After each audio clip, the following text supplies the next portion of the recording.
Мен 5-ші сыныпта оқып жүрген күзде атам өмірден озған еді. Қайран атамның қазасы әуелі маған қатты батты. Өйткені ес білгелі бері түнде оның арқасын жылтып қойнына жатып, күндіз біреудің қамқорлығына зәру қарт адамның сүйте ғой, бүйте ғой дегеннің бәріне зыр жүгіріп, қасынан қарға адым ұзап көрген емеспін.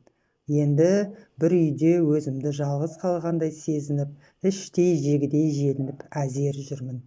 Түнде жастыққа басым тие сала, атамның өзгеше иісі сіңген көрпені бетіме бүркеп ап, түннің бір уағына дейін ұйықтай алмай, екі жақтап дөңбекшумен боламын. Бұрынғыдай сабақтан тарай сала, атам ауырып қалмаса екен деп, үйге асыға аптыға жүгіруді де қойдым. Әкем тракторшы, анам азық-түлік дүкенінде сатушы. Екеуі де ертемен кетеді, кеш келеді. Атам барда уақыттың қалай тез өткені білінбей қалатын. Оның екеуміз ғана отырғанда айтатын басынан кешкен оқиғалары жайлы ұзын сонар әңгіме кеңестері мені қатты қызықтыратын. Әсіресе өзі өтерден бірнеше күн бұрын кеште әке-шешем бәріміз отырғанда айтқан бір әңгімесі уақ-уақ санама елес беріп, қалқиған бейнесі көз алдынан кетпей-ақ қойды. Дүние, көшкен керуен деген осы, деп атам ауыр бір көрсініп қойып, әдетінше тағы бір әңгіменің шетін қылқитқан болатын. Онсыз да желғақты қара торы реңі онан бетер қара көкшілденіп, жауар бұлттай түнеріп алған. Көптен бері көкірегінде сартап болып қалған ескі бір жараның аузы ашылғандай, көңіл күй аласапыран жиі-жиі күрсіне береді. Қас қабағы түнере түйілгенде көре қарыс маңдайы мен шарала көздерінің айналасындағы айғыз-айғыз әжімдер жиырыла тереңдеп айқындала түседі. Баяғыда деймін-ау, бертінде ғана емес пе? Бәрі көз алдында күні бүгін сайрап жатыр. 1932 мешін жылдың қараша айының соңына ала болатын. Қазақ жерін жаппай алапат аштық жайлаған кез, ел топалаң тиген қойдай қырылып жатыр. Қолында көлігі бар, шамалы кейбіреулер ебін тауып Қытай асып, орыстың Алтай өлкесіне өтіп, жан сауғалап босып кетіп жатқан. Кәрі құртаң, ауру сырқау, жаяу жалпы адамдар езеуреп, көшке ере алмай, жол жөнекей өліп, айдалада көмусіз қалыпты деп те естіп жатырмыз. Біз 5-6 үйлі бір ауыл едік. Елмен бірдей ауа көшуге шамада болмады. Бас көтерер естияр үлкендердің бәрі көтерем күйге түскен, кейбіреулері бақилық болған. Ауылдағылардың ойында қашан өліп таусылып бітер екенбіз деген жалғыз-ақ суық үрей болатын. Әйткенмен үмітсіз шайтан ісі дегендей, қашанғы көзің жұмылып кеткенше, мынау жарық өмірге деген үміт ұшқыны үзілмейді екен. Жоқтан бар қылып талғажау етіп, әйтеуір өлместің күнін кешіп, күннен күнді өткізіп жаттық. Ауылдың 4-5 үйдің бірі Бұлбұл Ғайша деген әйелдікі. Күйеуімен бой жетіп отырған 2 қызы, айналасы 3-4 айдың ішінде өліп, 7 жасар ұлы екеуі ғана қалған. Аты Ұлмұрат болатын. Байқұс әйел енді сол жалғызының тұяғын қайтсем, аштан өлтірмей аман алып қаламын деп, еңіреп шырпыр болып жүреді. Марқұм күйеуі бізге рулас жамағайын еді. Бір күні таңертең Бұлбұл Ғайша біздің үйге келіп, жүрші, менімен еріп жүрші, төркініме барып келейік деп өтінді. Өңіреңі кеше көргенімнен бетер түтігіп кетіпті. Еріндері кеберсіп, бір-біріне жабысып, сөйлеуге келмей тұр. Жеңеше-ау, мына түріңмен жетіп келе аласың ба, дедім абыржып. Әліне қарамай, алған беттен қайтар түрі жоқ. Ақыры еріксіз ере жүрдім. Бір жағынан шешемде өзінен қарайласар артық ауыз ештеңесі болмағандықтан, барсаң барып кел дегендей ишарат білдірген. Бетке алған ауылымыз 10 неше шақырым қашықта болатын. Біздің жолға шығуымызға қарап тұрғандай, Қарашаның ызғарлы желі құтырынып, аспанды қара-қошқыл бұлттар торлап, қар ұшқындай бастады. Бет алды шықтық-ау деп іштей өкініп, үрейленіп келемін. Қолымызда босталдың қу бұтақтарынан сындырып ап, ұстай салған таяқтарымыз бар. Жол жөнекей неше қайта тоқтап тыныстай жүріп, ауылға түс ауа әзер іліндік. Ауыл дегеніміз үш-ақ үй екен. Ашаршылық азабын тартып, кетеуі әбден кетіп, құрып қалудың азақ алдында тұрса керек. Бұлбұл Ғайшаның төркінінде сарғыш тартқан шоқша сақалы селдіреген екі самайы әппақ әкесі мен кенже сіңлісі қалыпты да, шешесі мен екінісі жуықта ғана бақилық болыпты. Қалжыраған қарт әке қызын көрген жерде қос жанарынан парлаған ыстық жасы сақалынан сорғалап, екі иіні солқылдап егілдай кеп. Сай сүйегім сырқырап шығып кетудің ретін таппай әзер шыдап отырмын. Айтыстарынша үйінде дән атаулыда жарты қапқа таяу арпа ғана қалған екен. Күн сайын таңертең бір-екі уысын қара бақырға құрғақ қуырып, шал мен қызы соны күні бойы қара шайдың бетіне сеуіп, ішіп, талғажау ететін көрінеді. Біз екеуміз де ыстық қара шайды арпамен терлеп тепшіп ішіп, біршама сергіп, әл жинап алғандай болдық. Шайланып бола сала көп отырмай, қайыра үйге бет алдық.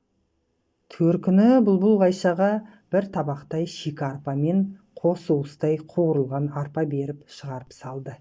Шикі арпаны марқұм шешесінен қалған ескі шытқа түйіп қолына алды да, пысқанын өзінің қалта орамалына түйіп қойнына тықты. Бара сала ұлға беріп өзегін жалғайын, тезірек үйге жетейік деп, өзінше жүрісін жылдамдатқан болады. Бағанағы алай-дүлей жел сәл бәсеңсіп, есесіне жер бетін жаппай қырбақ қар басқан шыңылтыр ызғар бетке ұрып тұр. Екеу ара әлденелерді тілге тиек етіп сөйлесе жүруге де зауқымыз жоқ. Сайын далада ренжіскен адамдардай үн-түнсіз жылжып келеміз. Байқаймын, Бұлбұл Ғайша жоғалтқан бірдемесін іздеп келе жатқандай. Жан-жағына жиі-жиі жалтақтап, кейбір биік өскен шөп арасына, ойқыл, шұңқыр жерлерге үңіле тінте қарап қояды. Кенет құйқалана жапырылған ақ селеулердің түбінде томпайып жатқан қара-қошқыл нәрсеге қарай бұрылып, жерден жұлып алды. Өлген қарға екен, аударып, төңкеріп, қауырсындарының арасын ашып көріп жатыр. Жеңеше тастаңыз, нендей бір жаман аурудан өлген болмасын деймін күдіктеніп. Жоқ, ондай емес. Оны біреулер атқан екен, міне, оқ тиген жерін көрші өзің. Тіпті бүгін атқан секілді. Қалың шөп арасынан таба алмай кеткен ғой. Өз үлкенде семіз екен, бірнеше күндік азық. Құдайым-ай, өлмегенге өліп алғы жолығады деген осы екен ғой, деп жүзі жылып сала берді. Жол ортаға таяй бере Бұлбұл Ғайша аяғына шалынып, ентіге сенделіктеп маған ере алмайтындай бастағандықтан қарғаны өзім қолыма алдым. Қос жемтігі шынында да әжептәуір салмақты да қомақты екен. Жеңеше-ау, шаршасаңыз андағы пысқан арпадан аздап жеп, әл жинап алсаңызшы деп едім. Басын болар-болмас шайқап қойды. Бірдеңе деп жауап қатуға шамасы келмегені белгілі тұр. Бар есіл-дерті үйдегі жалғыз ұлының қамы. Соған апарып берсем, соны аман алып қалсам деген жалғыз арман.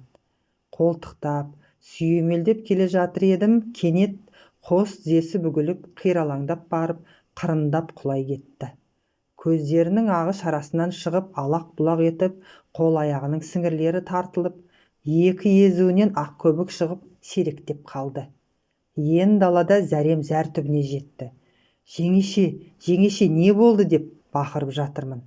Менің зарыққан ащы даусым әсер етті ме әлде жан тәсілім берер алдындағы бой жасағаныма, сәлден соң сәл-пәл есін жиғандай болып, оң қолын қозғап қойнына қарай жүгіртпекші болды. Қалта орамалға түйілген арпаны жұлып алып, шеше бергенімде әлсіз саусақтармен қолымды қыса қойды. Болаты әлсіреген көздерімен маған аса бір жалынышты кейіппен қарады. Еріндері болар-болмас шыбырлап, жоқ, ұлыма бер дегенін анық ұқтым. Ол ойындағы айтарын айтып, көңілі орныққандай бір сәт үн-түнсіз сұлық қалды. Кеудесін көтере бергенімде мойны бір жағына қарай қисайып, сылқ етіп үзіліп кетті. Қабағына қарай тартып, ақшырайып шарасынан шыққан қос жанары сол күйі жұмылмай қалды. Оның осынау аса қорқынышты кейпіне қараудан жасқанып, қалтырап дірілдеп, ес ақылдан айырыла жаздадым.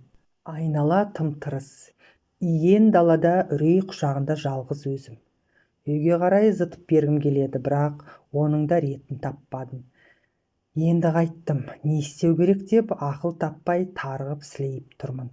Кенет өзімді өзім қайраған, жігерлендірген бір сезім санама тұтқиылдан сап ете қалды да, былқ-сылқ еткен өлі дененің екі қолын иығымнан асыра салып, арқама көтеріп алдым. 14-ке енді ғана таяған шағымда өлікке қолым тиген сол еді. Тұла бойым түршігіп, тізелерім дірілдеп, басуға келмей, қалш-құлш етіп әзер ілгері жылжыдым. Бейшараның қаңбақтай да қауқары қалмапты, жеп-жеңіл. Мойны бекмеген баладай аяқ басқан сайын басы бұлғақ қағып, иығымды соғады. Оның қасында бағанағы өлі қарға әжептәуір салмақты сезілді. Жерге былш еткізіп лақтыра салдым. Біраз жүріп барып, кенеттен қайта бұрылдым. Бұлбұл Ғайшаның құс жемтігін тауып алған кездегі қуанғаны, онымен жалғыз ұлының өзегін жалғағысы келгені ойыма орала кетті де, қарғаны қайта қолыма алдым. Осылайша сүйекке қарысып, ара-тұра демала жылжып, ауылға кешқұрым әзер жетіп жығылдым. Өмір бойы естен кетпес сол бір күні мен өзімді бірнеше жаспен ерте есейіп кеткендей сезініп, балалық шақпен мүлде қоштасқандай болған едім. Ол заманда елдің ес ақылының кеткені соншалық, бір-бірінің өлген жіткеніне селт етуден қалған кез. Аштықтан өлу күнделікті қалыпты көрініс секілді болып кеткен. Қайран бұлбұл Ғайша бір кездері көрген адамның көзі тоятындай, ойынына алғанның көңілі марқаятындай, сол төңіректегі әйел атаулының көріктісі де зейіндісі еді. Майда қоңыр даусымен сызылтып ән салғанда құлақтың құрышын қандыратын. Ақыры аштық азабы оны да аянышты халде осылай жалмады. Шіркін аналар деген сол ғой. Өзі езеуреп, айдалада өлгелі жатып, жан жүрегін жарып шыққан үйдегі баласының амандығын тілейді. Есіл әйелдің сол бір сәттегі жан түршігер аянышты кейпі күні бүгінге дейін көз алдымнан кеткен емес. Бұл тек бұлбұл Ғайшаның ғана тартқан азабы емес. Күллі ұлтымыздың сүйегіне өшпес таңба болып қалған қанқұйлы қасірет. Сол бір қарғысатқан жылдары қазақтың тең жартысынан астамы аштықтан қырылып қалды. Елдің басындағы қара бұлт онымен де сейілген жоқ. 37-8 жылдары небір оқыған-тоқыған жақсы жайсандарға халық жауы деген жала жабылып, ұсталды, қамалды, атылды. Артында қалған қатын баласына дейін абақтыға тоғытылып, тірі жан төзгісіз азаптауларды бастан кешті. Сондай зұлматтардан еш жимай жатып екінші қанды соғыс басталды. Ақыры бұлбұл Ғайшаның жан тәсілім берер сәттегі маған айтқан аманаты бойынша біздің үйде менің інім іспетті болып өскен Ұлмұрат екеуміз соғысқа қатар аттандық. Қаршадайынан бір отбасында жалғыз қалттырған қырсықты тағдыр оны бәрібір ұзаққа апармады. 44 жылы Батыс майданда оққа ұшыпты. Ал мен болсам, онан бір жыл бұрын мына қолды кестіріп қайттым. Осылай қарақтарым. Кеңестік коммунистік жүйенің кезінде қазақтың көрген күні бұл. Сүйекке өшпес таңба жүрекке жазылмас жара салды. Біз құралыптас ұрпақтың көзінің жасы сарқылды, ет жүрегі жібіместей сірге айналды. Сонан бері міне аттай 60 жыл өткенде тәуелсіздікке қолымыз жетті. О, жаратқан ием, мұныңа да тәуба. Қазекемнің тау айналмаса да тас айналады дегені осы шығар. Мына бас не көрмеді дейсің. Бізде тайқұлындай тебісіп, асыр сап ойнап өткізетін балғын балалық шақ деген болмады. Біздің бастан кешкенімізді Алла тағала сендердің бастарыңа бермесін. Сендер үшін бақытты заман енді келді. Сондықтан тәуелсіздіктің қадірін біліңдер, тәуба етіп жүріңдер. Бұл тәуелсіздік талай ұрпақтың төгілген қанымен, қиылған жанымен, тапталған арымен келген дүйім еліміздің бақыты, деп атам айғыз-айғыз әжімдер басқан маңдайын сау қолының алақанымен баса, өткен өмір елестерінен айыға алмай тұнжырап отырып қалған еді. Көзінде жас. Енді ойласам, бұл оның ақтық демі бітер алдындағы толғана отырып айтқан ақырғы аманаты екен. Осынау далада жападан жалғыз жабырқаған сәтімде атамды қатты сағынып кеттім. Маған деген шексіз мейірімімен басымнан сипайтын жұмсақ алақанын аңсадым. Сөйтіп тұрғанда ауылдың шығыс жақ шетіндегі шағын зиратқа қарай мені нендей бір сиқырлы күш жетелей жөнелгендей болды. Атамның үйіне баратындай, атам алдында тосып отырғандай, асығып, аптығып, безек қағып келемін. Жуықта ғана жерленген атамның томпайған топырағының қасында қос жанарымнан жас парлап, сілейіп тұр едім. Кенет тәуелсіздіктің қадірін біліңдер деген өктем бір дауыс ту сыртымнан құйындай ұйтқып кеп қағып өткендей тылсым әсерге тап болдым. Құлағым шыңылдап, сенделіп тұрып, әзер оң алдында үйге қарай зыта жөнелдім.